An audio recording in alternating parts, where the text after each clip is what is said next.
Welcome to the Invest for More Real Estate Podcast. My name is Mark Ferguson, and I am your host. I'm a house flipper. I flip 10 to 15 houses a year.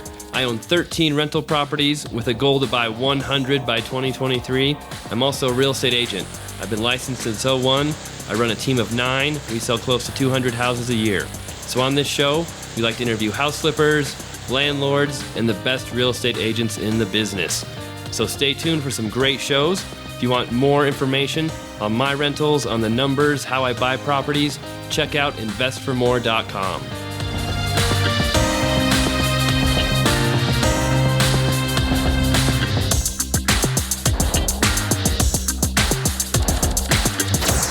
Hi everyone, Mark Ferguson with Invest for More. Welcome to another episode of the Invest for More Real Estate Podcast. Today, I am not going to have a guest. It's just going to be me talking about fix and flips. So I want to go over the ins and outs of getting started with flips, things to watch out for when flipping, biggest mistakes people make flipping, the time it takes, how to sell flips, try and cover a real broad range of topics regarding fix and flips. I get a ton of questions on how to start flipping, overcoming obstacles like not having any money, not having any experience, getting financing. So hopefully this episode can help you figure out a few things about flips and maybe a few ideas on how to get started. So first thing, we'll talk about basics of what flipping is. I mean, it's pretty self-explanatory, but you're buying a house for as little as you can, selling it for as much as you can, and hopefully making a profit in there after you're paying for repairs, carrying costs, selling costs, and buying costs. One of the biggest mistakes most people make when they're flipping a house is they don't account for all the costs that come into play when you flip. So that's the very first thing I want to talk about is why there are so many more costs that most people don't consider and how to figure those before you buy a property. Now, the most obvious cost everyone thinks about are the repairs. So, if you buy a house to flip, most likely it's going to need some work. That's why you can get a good deal on it. It might need paint, carpet, windows, doors, appliances, possibly a new kitchen, new bath, on and on, new roofs, new HVAC. Some flips you might be doing additions. You might be adding an incredible amount of value with more square footage, another garage. There's so many different ways to flip a house, and the repairs really dictate how much money you can make, how long it's going to take, and what you can sell it for. So when you are figuring your repairs, no matter how detailed you are, how much experience you have, they're almost always going to cost more than you think. That's just the rule of flipping. That's the rule of fixing up houses. And it's really simple why this happens.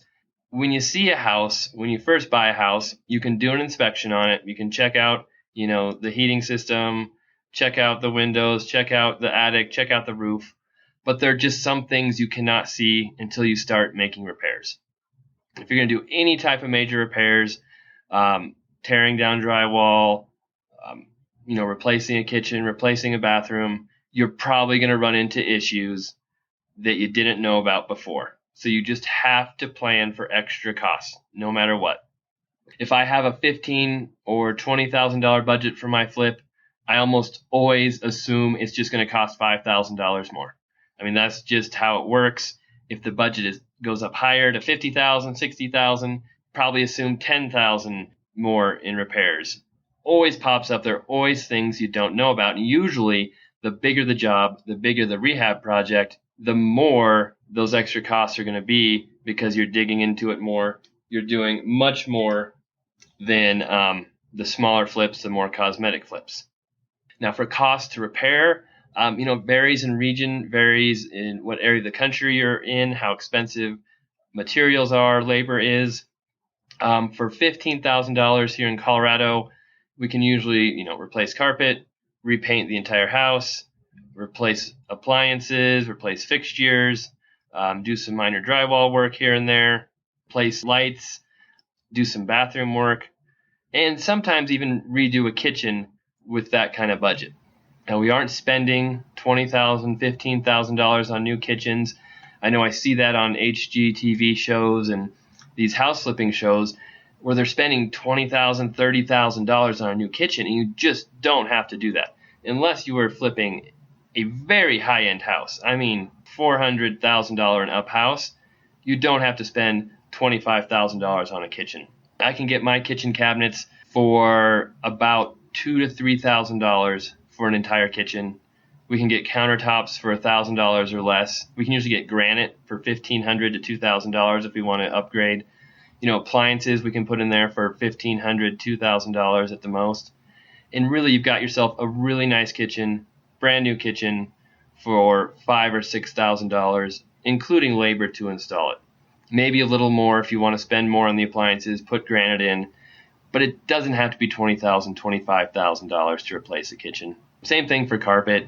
You don't have to put the ultra high-end stuff in unless you're really selling a nice house. Medium grade carpet works just fine.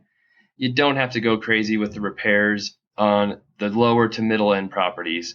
They're going to sell if they look nice and the work is done right.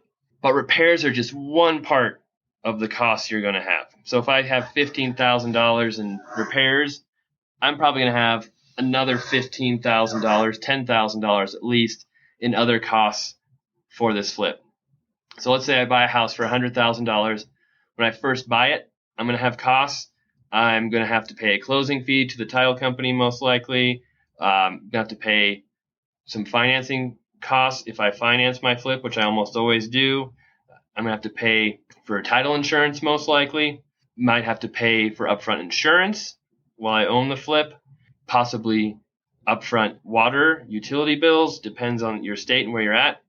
But easily, 1% to 2% of the purchase price can be eaten up in costs right away when you first buy the property. Once you buy it, you also have carrying costs that come into play. While you own that property, you can't just let it sit there vacant without the utilities on. You've got to mow the grass, you've got to shovel snow, you've got to turn the electric on, the gas on, the water on. And while you own that property the whole time, you're paying those utility bills, those maintenance fees. If there's an HOA, you've got to be paying HOA dues while you own the property. Property taxes, that's a big one, especially if you're in a state, New Jersey, New York, Chicago, Texas, where they have really high property taxes. If you own the property for 4 months, that's a couple $1,000s right there just in property taxes. So you have carrying costs, repair costs, buying costs, plus when you sell the property, you're going to have even more costs that come up. Whenever I sell my flips, I am a real estate agent, so I can save myself a commission, part of a commission, but I still will pay a buyer's agent if they bring me a buyer. Now in our market, it's almost always another agent who's bringing me a buyer. It's not me with my own buyers, and I'm paying them a 3% commission. If you're not an agent, you'll have to pay an agent to list it for you, and the buyer's agent, so you might be paying 5, 6, 7% commission to those agents. Now there's no set commissions, there's no normal commission, but those are just some ideas of what commissions could be in your area. So you have to consider the commissions. You'll probably be paying title insurance for the buyer. Most states, it's typical the seller pays that. That could be another $1,000. You have to pay a closing fee. If you're in a state that uses attorneys, you might have to pay the attorneys to complete the closing for you. There might be buyers that ask for you to pay part of their closing costs on their loan. That could be 3% of the selling price. You might have to pay recording fees, release fees, all types of fees when you sell a property. Easily can be 6 to 10% of the price of what you sell it for once everything's said and done. So we've got buying costs, selling costs, carrying costs, repairs, and we haven't even talked about financing the property if you're using someone else's money. Some people are able to use cash to do all their flips. I do not. I like to use financing because I can flip more houses than if I used all cash. If I used all cash to flip, I might be able to do 2 or 3 homes at a time. With financing, I've got 7 flips going right now. I can buy another 3 comfortably and be okay. No way I could do that paying all cash, but I do have more costs for each flip I complete. I have an awesome setup with my portfolio lender. A portfolio lender is a local lender who doesn't go by Fannie Mae guidelines. A lot of times they're your best bet for investment properties, but they charge me 5.25% interest, and then 1.5 points on my loan. So for a $100,000 loan that I have for 6 months, be paying about $3,000 or $4,000 in financing costs. Great deal. Most people cannot get that good of a rate when they're flipping houses. So you might have to use private money, you might have to use hard money, or another bank who charges more. So you could easily be paying 10%, 12% interest on your money, plus 2 or 3 points if you're using financing to complete these flips. If you're doing that, you are up in that $7,000, $8,000 range for costs when you're flipping a house. So if we add everything up, just from the way I flip houses, looking at, say, $4,000 for financing, we assume 15,000 repairs. I'll probably turn into 20,000 after everything's said and done. Another, say, 2,000 for carrying costs, utilities, all that stuff while we own it. Buying costs, another $2,000. Selling costs, paying a commission. We'll assume we sell the house for like $160,000, so the commission would be about $5,000 for me as an agent. Now, if I wasn't an agent, that'd be even more.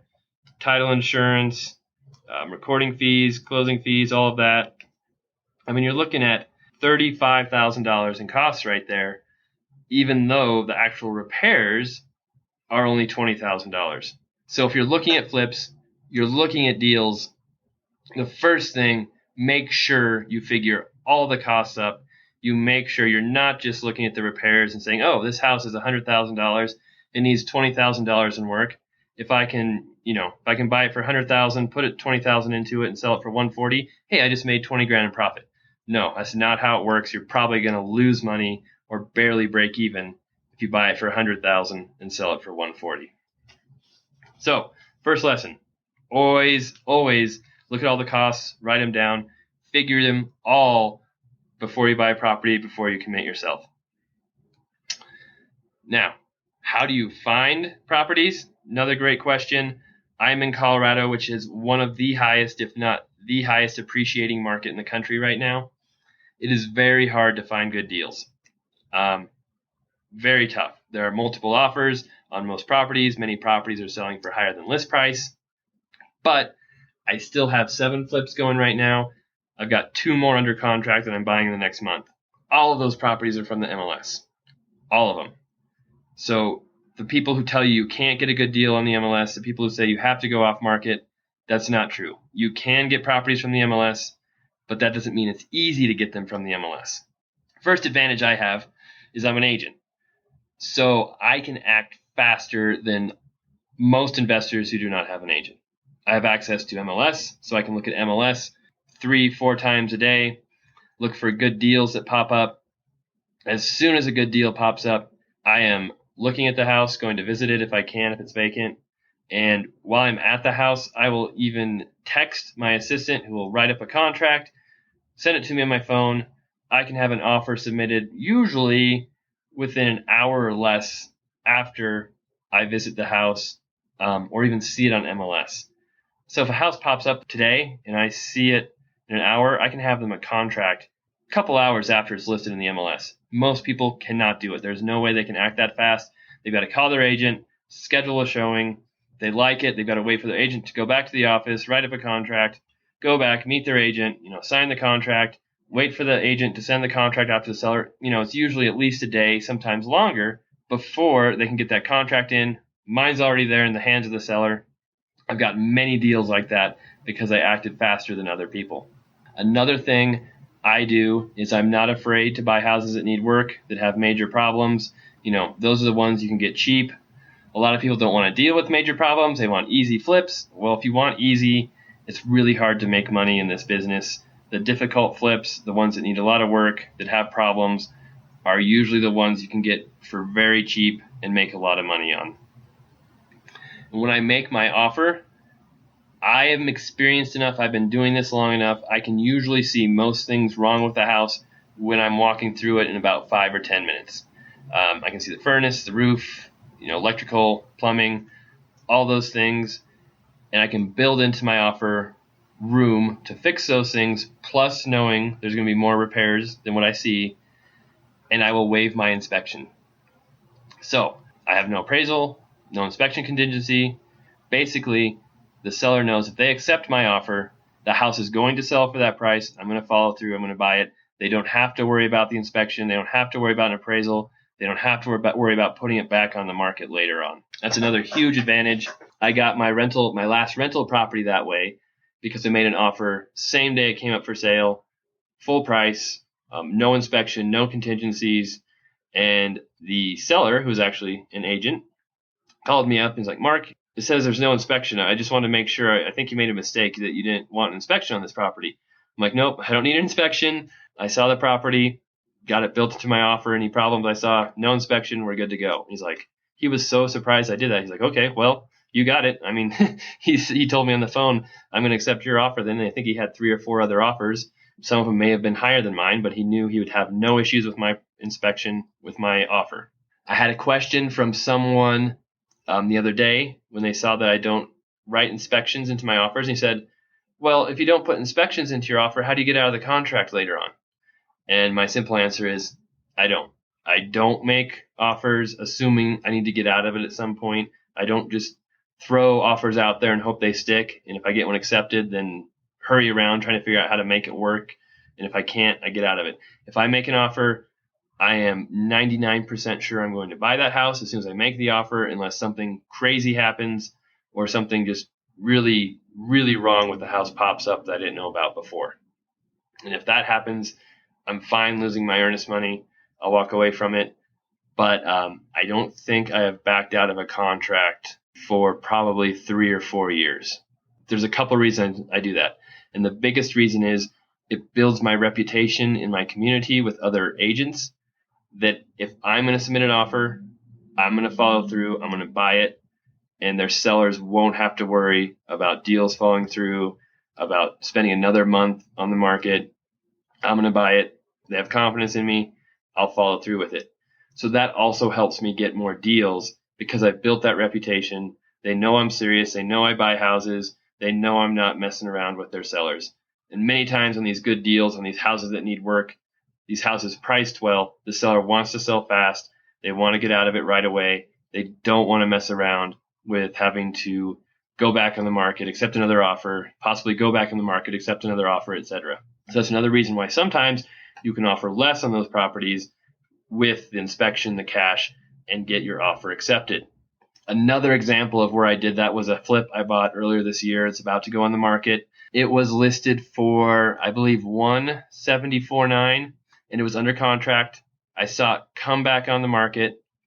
I knew this house was probably worth about $215,000 to $220,000 without much work, maybe $10,000 in repairs.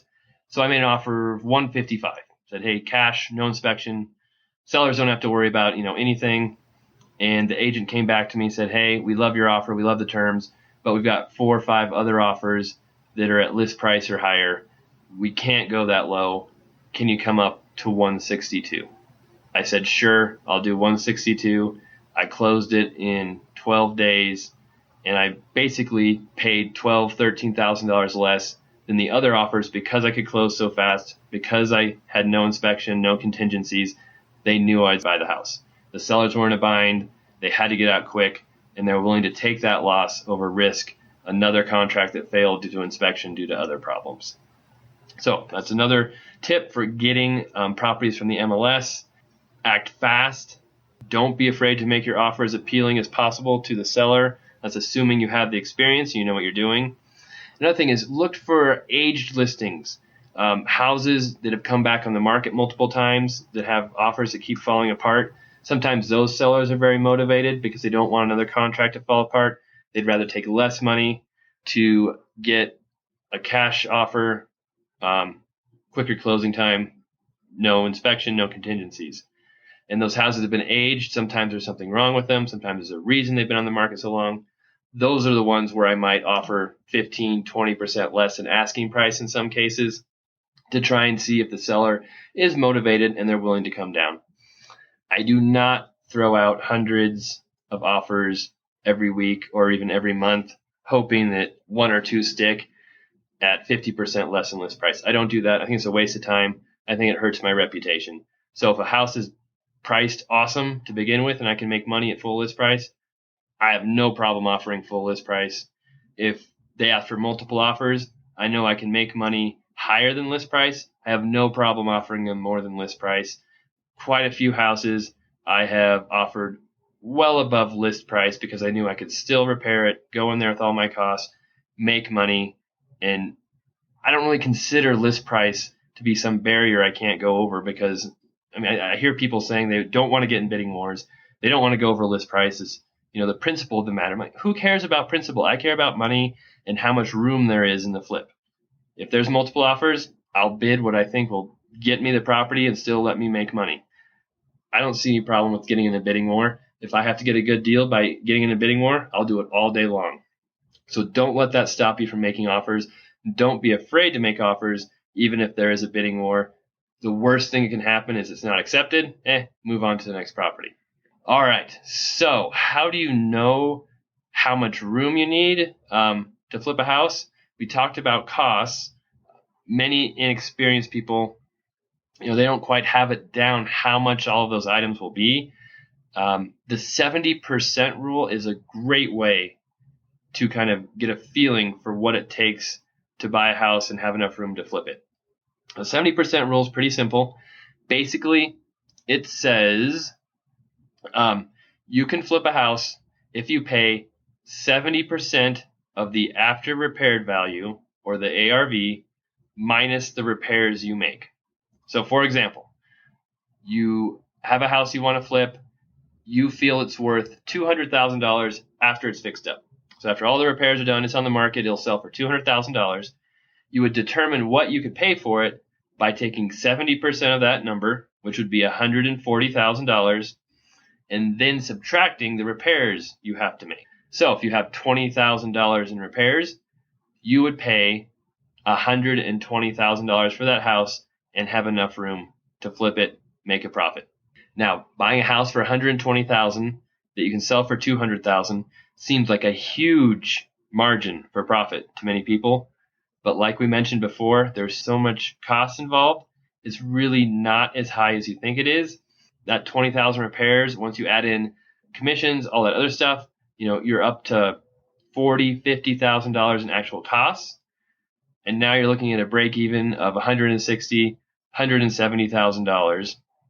And maybe you make $30,000 on that flip.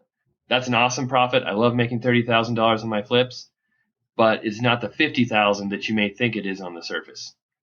So the 70% rule, great way to look at deals. I went through and figured out how the 70% rule compared to what I pay for a lot of properties, and I'm usually very close to it. Sometimes I go a little higher, 72, 73%, but you have to remember I'm an agent. So I save money when I sell the house, and if I'm buying a house from the MLS, I also can get a commission as the buyer's agent. So I save a lot of money being an agent. That's why I can pay a little more than the 70% rule. All right, how long does it take to flip a house? Another misconception I see all the time is you can flip a house in a month or 2 months. It just doesn't work that fast. The timeline for me is horrible right now. I've been working hard to get that lower, but I have houses that have taken me a year to flip. It usually takes me at least 6 months to flip. Part of the problem with me is I have so many properties going. My contractors can't just start flipping on it the day I buy it. They've got other properties to work on, so it takes them a month or two to even start on my properties. But we'll take a quick look at what you can expect from a timeline for flipping a house. Well, let's say you buy it, month one, you've got the house, you just closed on it. You've got to find a contractor who's going to do repairs for you. So hopefully you've got a contractor already. You've done some research. You've got some lined up. Chances are they're not going to be able to start the exact same day you bought the house. It's probably going to take them a week or two to get other jobs done, to get lined up on that one at a minimum. So you're probably at least 2 weeks in for your contractor to start work. On a moderate, $15,000 to $20,000 rehab, we always hope it'll take about a month, maybe 6 weeks to do, depending on how much work is involved. In reality, just like the repairs always cost more than you think they will, the contractors will take longer than you think they will to repair a house. So if you think it's going to take them a month, usually it takes them 2 months. If you think it's going to take them 2 months, usually it takes them 4 months. That's just this business. It's very frustrating, but that's usually what you have to expect. So we'll just assume best case scenario, it takes them 6 weeks to repair the house. And that's moving pretty quick. So we've got another 6 weeks onto the timeline. Now the house is all repaired. Everything's done. You've got to do your walkthrough. Make sure they did everything right and they didn't mess up anything, didn't miss anything. Usually they will miss something, or they did something wrong, or something just doesn't look right from what you thought it was. So you might have to go back, fix it. We'll say another week to go back and fix things. Now you've got to get the property on the market. You've got to get it cleaned, possibly stage it if you want to. I don't stage my flips. Depending on your market, it might be beneficial to stage it.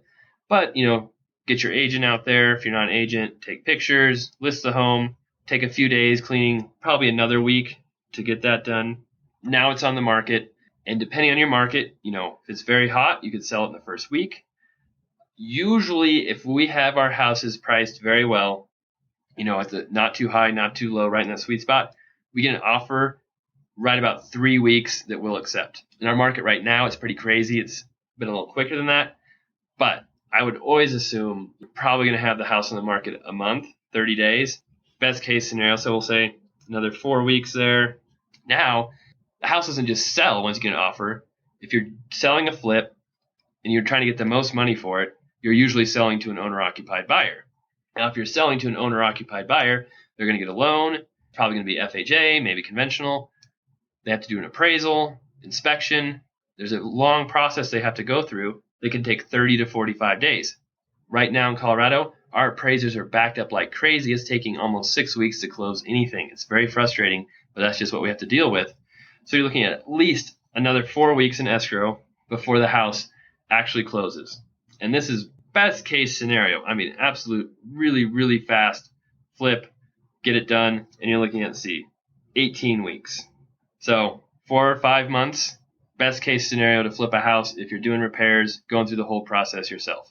Now, if you have a contract on the house and that buyer cancels, maybe they found something in inspection, maybe their financing fell through, add another 6 weeks onto that.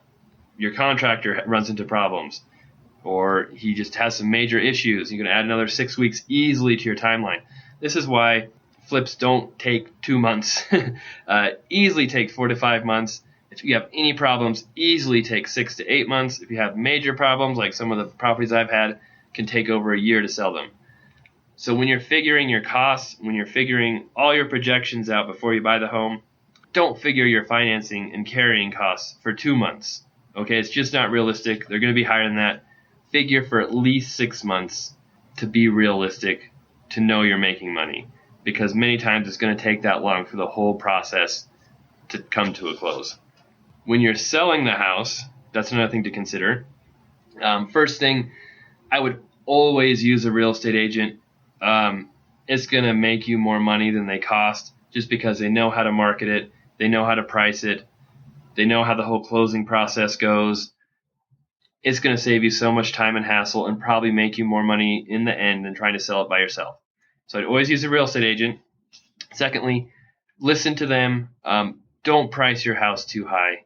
That's another mistake I see flippers make, is they go through the flip, the repairs end up costing too much, the carrying costs end up costing too much, it takes them longer than they thought. All of a sudden their $20,000 in profit is $5,000 in profit, or no profit. So in order to make up for it, they raise the price $15,000 over market value and just assume because it's their house and they did such an awesome job, it's going to sell. Well, what happens is it doesn't sell.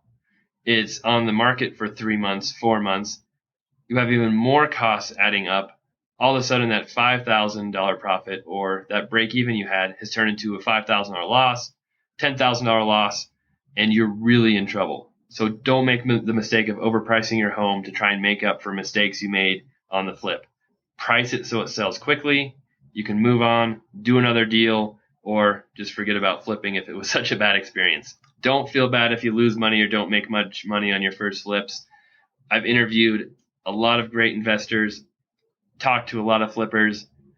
I'd say at least half of them or more lost money or had a super bad experience in their first real estate deal. It's only natural. You don't know exactly what you're doing. You've never done it before. You're going to make mistakes. Things are going to happen. But think of it as an awesome learning experience. and figuring out how to do it better in the future, not as a negative. All right, we went through the flipping process. Few more things I want to talk about. Financing, another difficult thing for many flippers. I talked about my portfolio lender, how they work. One reason why I have such a great deal with them is I've developed a relationship over the years. I finance all my properties with them. All my accounts are with them. They know me well. That's why they're willing to finance my properties. You may not find that right off the gate. You may have to pay more in interest. You may have to put more money down. Many different things that come up. Hard money is another option for flippers. Hard money lending is basically created just to flip houses, but it's super expensive. 12 to 16% usually, 3 to 4 points, and that adds up very quickly. But the nice thing about hard money is you probably don't have to put 20% down, and they'll finance part of the repairs, which is a huge bonus to people who are flipping because they don't have to put as much of their own cash into the deal. But again, hard money lenders, they're very selective on who they work with. They're very selective on the deals. Many of them want to partner with you. Some might take a percentage of the profit to make sure you're doing things right. So don't expect to just walk up to a hard money lender and then to give you their money without doing any research, without looking at the deals, without researching you very, very well. Because they're investing a lot of money in you. They don't want to lose that money. Private money is another option. Rich uncle, rich parents, friends, family. They've got the money and you need money. Ask them if they want to get involved in real estate. There are many ways to do it, many different interest rates depending on what kind of returns people are looking for. And the experience you have as a flipper plays into that as well. Financing with a traditional bank is tough because most banks are looking to have their loan be there for at least a year, if not longer. So you might be able to get a traditional investor loan from a conventional bank one time if you're going to do it on a flip. But once you sell that house in 6 months or 8 months and the lender sees that you just closed out their loan 6 months after they took it out, they're going to ask, hey, what happened? Why did you sell this property so quick? We thought this was an investment, rental property. They're going to stop giving you more loans and say, hey, no, we're not going to keep giving you these loans. We want long-term loans. These are not made for flips. So you really have to be careful what kind of financing you use on the flips. All right, coming here to the home stretch. How do you get started if you've got no money, no experience, and you want to start flipping houses? First off, it's not easy to do. There's no magic formula or everybody would be out there flipping. It really is a lot of fun. You can make a lot of money if you do it right. But there's a reason not many people do it because it's hard work. It's hard to get started. And a lot of problems and a lot of issues come up in the process. If you've got no money, it's really hard to flip. That's just the facts of it. Save up as much money as you want. Hard money lenders are going to want to see you put some money, some skin in the game so that you're invested in the property. Almost all lenders are going to be the same way. They don't want to give you all of the money because if something goes wrong, you can just back out. Hey, you didn't lose anything. The lender loses everything. They want to see you put some money into it, so you're going to have to save up some money. That's just a fact. And finding a good deal is tough in the beginning. Very tough. Knowing your market, figuring out where to find those deals. Really, if you can partner with somebody who's already flipping or an investor in the area, that's the best way to learn. Now, getting them to allow you to partner with them will be a tricky part because you've got to add some value to them. No one's just going to let you partner with them just for the fun of it, and they're going to split some profits with you just so you can learn. Either you've got to have some money you can put into the property, some skills, if you're a contractor, if you can work on the home, if you can find the deal and bring them the deal, maybe they will partner on it with you in that way. And then finally, if you've got no other options, you can buy, as an owner-occupant with less money down, 3%, 3.5% if you're doing VA, no money down. But you're not going to be flipping the house in 6 months. You're required to live there at least a year. So you can buy the house, move into it while you're living there, make repairs, fix things up. Then once the year's passed, you can sell the house, hopefully make some profit. Now, if you go that route and you're willing to stay there 2 years, the really cool thing is you don't have to pay any income taxes on the profit you make, thanks to the federal tax laws. But that's a little trickier to do if you're willing to wait 2 years to do that. But hopefully, if you wait a year, flip the house, make some money, that'll help you build up your capital, get some experience showing people you flipped a house, and help you on the next deal, either flip it yourself with some down payments and a hard money lender, or show a partner or a private money lender that you've done this before, you have some experience, and you were successful at it. That's what it's all about, showing people a track record. You've done it before, you can do it again, and you have some money to put into the deal. That's all I've got to talk about today. Some basics on flipping. Hopefully you learned quite a bit, took something away from this podcast. If you need more help, if you're having trouble figuring out your market, finding ways to flip houses, I have my complete blueprint for successful real estate investing. Now that product is built for rental properties, but I have a ton of information on flipping in there. And really, that product is focused around learning your market, learning what a good deal is, and finding those good deals, which is what flipping is all about. I mean, that's flipping in a nutshell. So have a link to that in the page with this podcast. If you're interested, hit me up for a discount code. Email me, mark@investformore.com. I've always got some specials going on. Thanks a lot for listening, and look forward to another one.